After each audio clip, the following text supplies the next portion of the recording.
pessoal, vou falar um pouquinho de síndrome de Eaton-Lambert, ou Lambert-Eaton.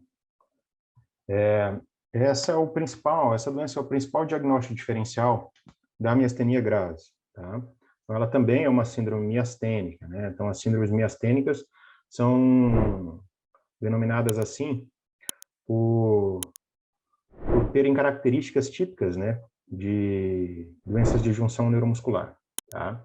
Então, a síndrome de Eaton-Lambert era uma síndrome que parece muito com miastenia grave, né? Só que ela é uma síndrome pré-sináptica, né? Então, diametralmente oposto à síndrome miastênica, que é pós-sináptica, nós temos a síndrome de Eaton-Lambert, que é pré-sináptica, onde a afecção, né, o problema se dá no botão pré-sináptico e não pós-sináptico, como acontece na miastenia graves.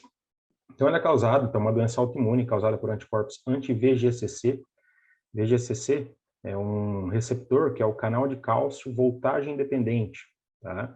Então, criam-se anticorpos, né? E esses anticorpos, eles atacam, né? Eles bloqueiam esses receptores, os receptores de canais de cálcio voltagem dependente, esses receptores estão no botão pré-sináptico da fenda, tá bom?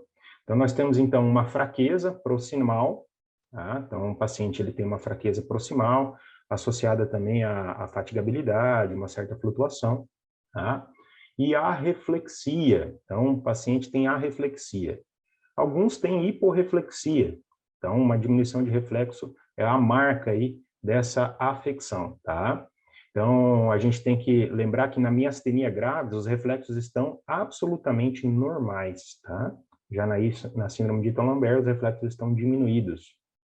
E ocorre uma facilitação após o exercício, tanto da força quanto dos reflexos, tá? Ou seja, quando você testa um reflexo, por exemplo, o reflexo patelar, ele está ausente ou diminuído. Mas quando se contrai, né, o quadríceps sob resistência, então você faz uma contração sob resistência desse quadríceps em torno de 10 segundos, tá? E aí você testa depois, o reflexo ele aparece ou aumenta de amplitude, fica mais fácil de ser evocado, tá bom? Isso aí é chamado de facilitação, é chamado de fenômeno de Lambert, ou sinal de Doi, tá? Na semiologia clássica. Ocorre também desautonomia. Não, desautonomia é uma marca das doenças pré-sinápticas. Então, você vai ter boca seca, constipação, alguns pacientes podem ter diarreia também, tá?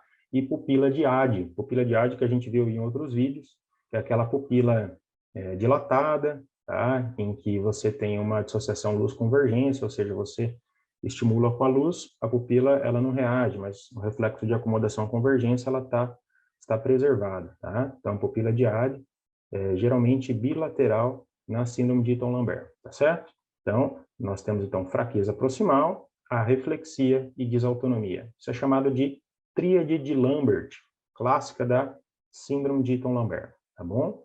Raramente se inicia com sintomas oculares ou bulbares. Então, sempre quando você tem um paciente que tem fraqueza ocular ou bulbar no início, né, do problema, ele chega para você e fala, ó, comecei assim, com fraqueza, pitose, diplopia, tá? Tem que pensar em miastenia.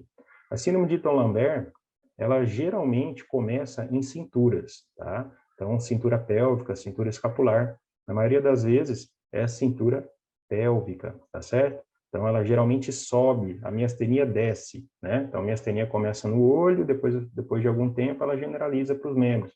Já a síndrome de Eaton-Lambert começa nos membros, depois de um tempo, pode pegar a musculatura bulbar, tá? Então, se diplopia ou disfagia no início, pensa-se em miastenia graves, tá certo, pessoal? Então, pode acontecer ataxia cerebelar. Por que, Carlos, que dá ataxia cerebelar? Porque os anticorpos, né, anti-VGCC, eles atacam o cerebelo. As células de Purkinje, elas apresentam uma grande concentração de receptores VGCC, né?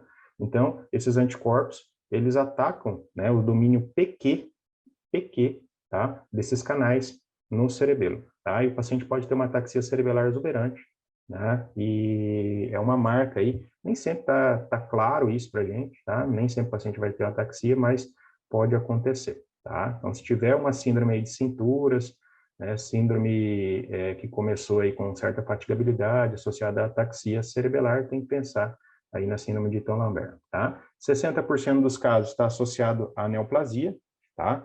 que é uma neoplasia geralmente pulmonar, tá? Que é o Old Cell. Então, o Old Cell, que é aquele carcinoma de pequenas células, tá? Do pulmão, extremamente ruim, né? Prognóstico ruim, e está associado aí, muito associado ao tabagismo. Perfeito? Vamos passar aqui. Então, aqui, pessoal, ó, na junção neuromuscular esquemática, mostrando para você aqui um botão, tá? Um botão sináptico, em que você tem o terminal pré-sináptico do neurônio, tá? Com os canais voltagem dependentes aqui, ó, bem claro, né? Para a gente ver. A fenda sináptica e, por fim, a placa motora, tá? Então, o domínio pós-sináptico aqui. Então, aqui a gente tem os receptores de acetilcolina, tá certo?